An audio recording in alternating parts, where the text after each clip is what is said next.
Haut dans le ciel, un spectacle de couleurs se déploie parfois. Ce n'est pas un arc-en-ciel comme on le connaît, mais un proche parent, l'arc-en-ciel de feu. Ce phénomène céleste, avec ses teintes vibrantes, captive l'imagination et inspire l'émerveillement. Scientifiquement connu sous le nom d'arc circumhorizontal, un arc-en-ciel de feu n'est pas vraiment un arc-en-ciel. C'est un phénomène optique causé par l'interaction de la lumière du soleil avec des cristaux de glace dans l'atmosphère. Contrairement aux arcs-en-ciel traditionnels formés par les gouttes de pluie, les arcs-en-ciel de feu nécessitent des nuages cirrus. Ces nuages fins et de haute altitude contiennent des millions de minuscules cristaux de glace. Lorsque la lumière du soleil frappe ces cristaux à un angle spécifique, cela crée l'effet étonnant que nous appelons un arc-en-ciel de feu.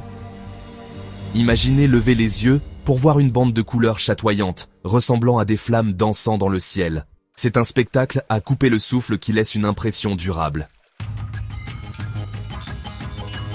La création d'un arc-en-ciel de feu est une délicate combinaison de physique et de conditions atmosphériques.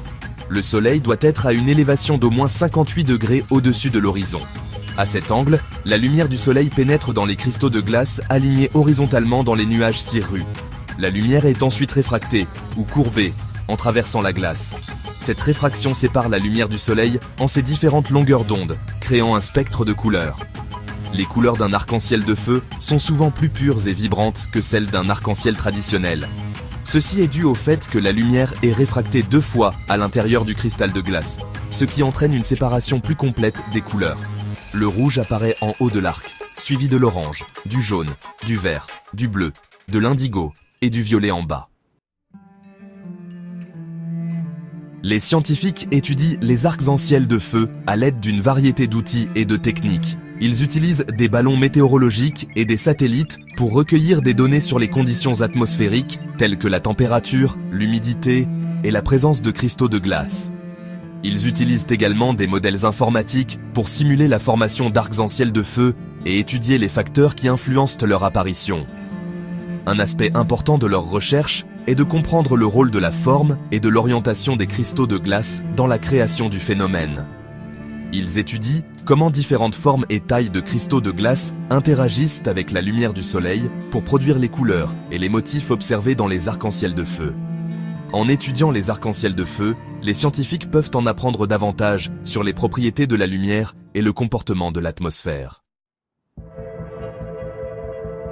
Section 4. Au-delà de la beauté, application et importance de la recherche sur les arcs-en-ciel de feu. Bien que les arcs-en-ciel de feu soient indéniablement beaux, leur étude a des implications au-delà de l'esthétique. Les connaissances acquises grâce à la recherche sur ces phénomènes atmosphériques ont des applications plus larges dans des domaines comme la météorologie et la climatologie. Par exemple, comprendre comment les cristaux de glace interagissent avec la lumière du soleil permet d'améliorer les modèles de prévision météorologique. En étudiant la formation et le comportement des nuages cirrus, qui sont essentiels à la formation des arcs-en-ciel de feu, les scientifiques peuvent mieux prédire les régimes météorologiques et les impacts du changement climatique. De plus, les principes de diffusion et de réfraction de la lumière tirés de l'étude des arcs-en-ciel de feu sont applicables dans d'autres domaines de la science et de la technologie. Ces principes sont utilisés dans le développement d'instruments optiques, de télécommunications et même d'imagerie médicale. Section 6. Conclusion. L'attrait durable des arcs-en-ciel de feu. Les arcs-en-ciel de feu, avec leurs couleurs vibrantes et leur nature éphémère, continuent de captiver notre imagination. Ils servent de rappel de la beauté et des merveilles du monde naturel. L'étude scientifique de ces phénomènes non seulement approfondit notre compréhension de l'atmosphère, mais a également des applications pratiques dans divers domaines. Alors, la prochaine fois que vous regarderez le ciel, souvenez-vous de la magie des arcs-en-ciel de feu et de la curiosité scientifique qu'ils suscitent.